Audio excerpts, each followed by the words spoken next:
Hello students, I am Sadika, your SST teacher for class 6th। कल हमने यहाँ तक पढ़ लिया था ये, अभी हम यहाँ से देखेंगे।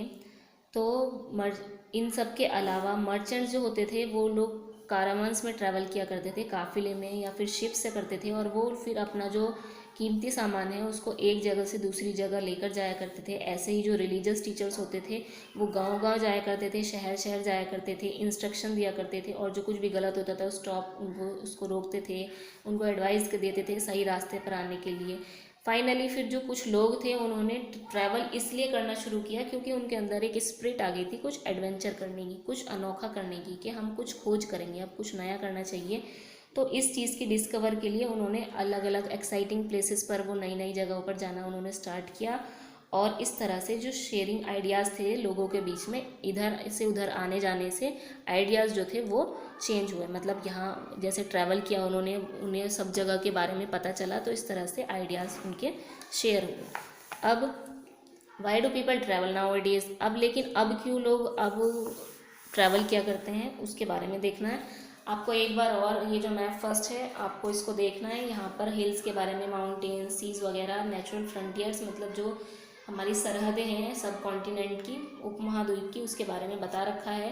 ये बहुत ज़्यादा डिफ़िकल्ट है कि सरहदों को क्रॉस कर पाना, ये बहुत ज़्यादा डिफ़िकल्ट होता है। लेकिन जिस किसी ने भी इस चीज़ की बहुत सारे हैं जिसने कोशिश की है माउंटेन्स को और समुद्रों को नापने की, उनको पार करने की, लेकिन जो बहुत दूर से, जैसे दूसरी सरहदों से भी लोग आए हैं सब कॉन्टिनेंट को नापने के लिए यहाँ पर, लेकिन वो लोग आए तो हैं और यहीं पर आकर वो लोग सेटल हो गए, क्योंकि बहुत थोड़ा मुश्किल होता है ये सब चीज़ों को नापना वगैरह। तो वो लोग आए और सेटल हो गए, और यहाँ पर इस तरह की जो मूवमेंट हुई लोगों की, इससे क्या हुआ, हमारा कल्चरल ट्रेडिशन बहुत ज़्यादा अच्छे से एनरिच हो गया, फल फूल गया। अब लोगों में चेंज आ गया था, वो लोग जो थे नए तरीके की कार्विंग स्टोन करने लग गए थे, मतलब जी पत्थरों पर अच्छे से नक्काशी करने लग गए थे, म्यूज़िक कंपोज करने लग गए थे, और खाना भी मतलब अगले 100 सालों तक जो था और ज़्यादा डेवलप्ड हो गया था। ठीक है, अब हम पढ़ेंगे नेम्स ऑफ द लैंड। अब हमारा नेम्स ऑफ द लैंड मतलब कि इंडिया और भारत के बारे में। तो ये जो है 2 वर्ड से लिया गया है, हमारी कंट्री का जो नेम है इंडिया और भारत। ठीक है, हम इसको ज़्यादातर 2 नामों से जानते हैं, इंडिया भारत। ये जो वर्ड इंडिया है ये इंदस से लिया गया है, जिसको हम सिंधु भी कहते हैं संस्कृत में। और ईरान और ग्रीस, ये आप लोग एटलस में देखना, आपकी जो मैप की जो बुक होती है एटलस, उसमें तो ईरानियंस और जो ग्रीक्स थे वो जब नॉर्थ वेस्ट से 250 साल पहले आए थे तो यहाँ पर इंदस से बहुत ज़्यादा फेमिलियर हो गए थे। मतलब इंदस जो है एरिया, वहाँ पर वो लोग बहुत ज़्यादा परिचित हो गए थे उस जगह से, तो इसीलिए फिर वो उसको क्या पुकारने लग गए, हिंदोज और इंदोज पुकारने लग गए। तो वो जो ईस्ट की जो लैंड थी, वहाँ की जो रिवर थी, वो लोग उसको किस नाम से कहने लग गए, इंडिया पुकारना शुरू कर दिया उन्होंने। और ये जो भारता नेम है वो एक लोगों का ग्रुप हुआ करता था जो कि नॉर्थ वेस्ट में रहता था, तो वो लोग उनको भारता के नाम से पुकारने लग गए। और जो कि इस बात का जिक्र ऋग्वेद में भी मेंशन किया गया है। ये तो आप वेद के बारे में जानते ही होंगे, 4 वेद होते हैं, और ये बहुत पुरानी बुक है संस्कृत की, इसमें भी इस बारे में बताया गया है। ठीक है, अब हम पढ़ेंगे finding out about the past. अब ये पास्ट के बारे में किस तरह से खोजा जा सकता है, तो इसके बहुत सारे तरीके होते हैं पास्ट के बारे में जानने के। उसी में से एक होता है खोज करना, बुक्स को पढ़ना जो कि बहुत लंबे समय मतलब बहुत पुराने टाइम में लिखी गई हों। और वो जो पुराने टाइम की जो पुरानी किताबें होती हैं उनको हम कहते हैं मैन्यूस्क्रिप्ट्स। मैन्यूस्क्रिप्ट्स कौन सी होती हैं, जो कि हैंड से लिखी जाती थी। एक लैटिन वर्ड होता है मैनू। ठीक है, ये जो मैन्यूस्क्रिप्ट्स हैं, तो मैनू मीन्स होता है हैंड से लिखा जाना, जो हाथ से लिखा जाता था। और ये किस पर लिखा जाता था, यूजली पाम लीफ पर। जो पाम होता है, पाम लीफ होता है, ताड़पत्र जिसे बोलते हैं, या फिर एक स्पेशली ट्री बार्क होता था जो कि हम बर्च भी बोलते हैं। एक पेड़ होता था, ये हिमालय में पेड़ उगता है ये वाला, तो बर्च बोलते हैं भोज वृक्ष को, तो उस पर ये मैन्यूस्क्रिप्ट लिखी जाती थी। ठीक है, हाथ से।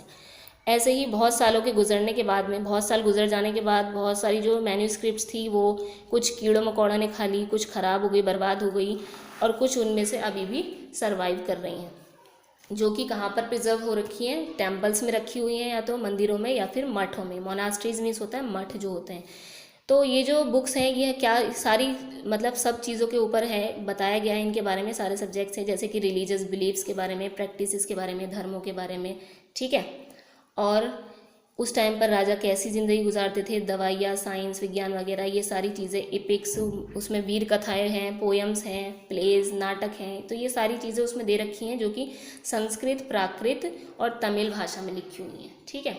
अब दूसरी चीज़ आती है इंस्क्रिप्शन। हम लोग जो पास्ट के बारे में है, इतिहास के बारे में हम इंस्क्रिप्शन से भी पता कर सकते हैं, उसके बारे में पढ़कर। और ये जो है इंस्क्रिप्शन कहाँ पर लिखी होती थी, हार्ड सरफेस पर, जैसे कि स्टोन है या फिर मेटल है। कभी कभी जो राजा होते थे वो ऑर्डर्स दिया करते थे कि मतलब वो इसलिए लिखवाया करते थे ताकि आने वाली जो पीढ़ी है वो भी इस चीज़ को पढ़ सके, देख सके और फॉलो कर सके। ठीक है। इनमें से और दूसरी भी इंस्क्रिप्शंस होती थी, जैसे कि कुछ लोग जो जैसे औरत हैं या आदमी हैं जो राजा या क्वींस होते थे, वो लोग ऑर्डर दिया करते थे ऐसा करने के लिए, क्योंकि उनकी जो चीज़ें हैं वो याद रखी जाएं, जैसे कि उन्होंने विक्ट्रीज़ कहाँ कहाँ कौन से युद्ध जीते, तो इस चीज़ का रिकॉर्ड रखने के लिए भी वो लोग ये सब किया करते थे। अब हम ये can you think the advantage of writing on hard surface, क्या आप इस चीज़ का, आप इसका एडवांटेज मतलब क्या फ़ायदा हो सकता है हार्ड सरफेस पर लिखने का, इस और क्या डिफ़िकल्टीज़ आई होंगी इस पर, हार्ड सरफेस पर लिखना। देखो पर हाथ से लिखना ये पत्ते वगैरह पर ये इतना डिफ़िकल्ट नहीं होता जितना ये हार्ड सरफेस पर पत्थर वगैरह पर लिखना बहुत डिफ़िकल्ट होता है, उसके बारे में है ये देखो। तो there were many other thing, बहुत सारी चीज़ें हैं जो उस टाइम पर होती थी पास्ट में, जिससे हम पास्ट के बारे में पता कर सकते हैं। और इन जो पास्ट के बारे में जो खोज करते हैं, जो स्टडी करते हैं, उन लोगों को क्या कहते हैं, हम आर्कियोलॉजिस्ट कहते हैं। तो आर्कियोलॉजिस्ट कौन होते हैं, जो पुरातत्व वैज्ञानिक होते हैं। ठीक है, जो पुरानी चीज़ों के बारे में पढ़ते हैं उसको कहते हैं। तो ये जो स्टडी है किसके बारे में होती थी, बिल्डिंग्स के बारे में। और वो जो बिल्डिंग्स हैं स्टोन से बनी हैं, ब्रिक से, पेंटिंग, स्कल्पचर, किन किन चीज़ों से बनी है, वो लोग इस चीज़ की खोजबीन करते थे। एक्सप्लोर होता है छानबीन करना, और एक्सकावेट मीन्स होता है डिग करना, खोदना। तो वो लोग इस चीज़ की खुदाई करके मतलब जो अर्थ की सरफेस है उसको खोदा करते थे। और उनको क्या मिला फिर खुदाई के दौरान, टूल्स मिले, वेपन्स मिले, पॉट्स, पैन्स, ऑर्नामेंट्स, मतलब ये सारी चीज़ें आप लोग को पता होगा, ये इतना हार्ड वर्ड्स नहीं है। और अगर नहीं समझ आ रहे तो आप मुझसे पूछ सकते हैं। वैसे ये वही हैं, घड़े, हथियार वगैरह, पैंस वगैरह, ऑर्नामेंट, जो आभूषण होते थे वो सब, सिक्के वगैरह। तो उनको खुदाई के दौरान ये सब चीज़ें मिली। और उन्हीं में से कुछ ऐसी चीज़ हैं जो जैसे स्टोन से बनी होती थी, कुछ चीज़ होती थी हड्डियों से बनी होती थी, कुछ बेक्ड क्ले से, मतलब जो पक्की हुई जो मिट्टी होती है उससे, मेटल से, ये सारी चीज़ें बनी हुई थी। और जो कि कुछ इतनी हार्ड होती हैं जो इम्पेरिशेबल सब्सटेंस से भी बनी होती थी। इम्पेरिशेबल मतलब जो कि ख़राब नहीं होती कभी भी, वो एज इट इज़ वैसी रहती हैं। ठीक है।